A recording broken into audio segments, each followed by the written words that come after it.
So now let's see how we can work around with Action Camera Lens Distort effect inside of HitFilm.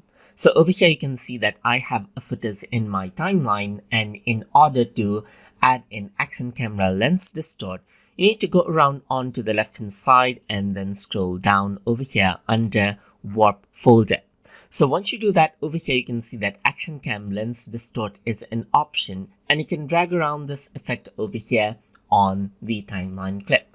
So once you do that, you can see that this is what you have. You can go around and select out some presets like here, like GoPro Hero effect or medium effect right here as you like, and you get that preset applied. Or you can go around and change around the field of view right here and change it around as if it was a GoPro footage, as you can see. And you can utilize this dot to change around the main focus area as well. And you can see that it turns it into a pretty wide lens like effect right here.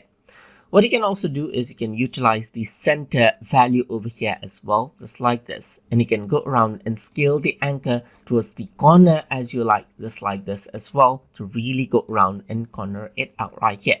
You can scale it out through height or width right here, just like this, and get the effect just like this as you click and drag it out. On the layer resize section, you can go around and grow it out right here or shrink it out as you like right here. So now you can go around and change out the effect right here, like grow or shrink and so forth.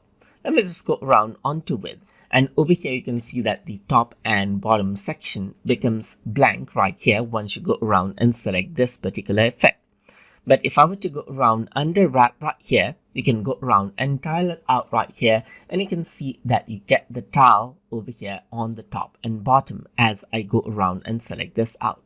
Or you can go around and select out reflect, and this is what you have, as you can see. So there is a reflection over here on the top and bottom side.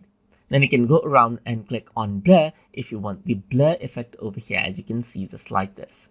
So that is how you can go around and work around with Action Camera Lens Distort option inside of HitFilm. So hope you guys learned something as always. And as always, please like, comment, share, and subscribe.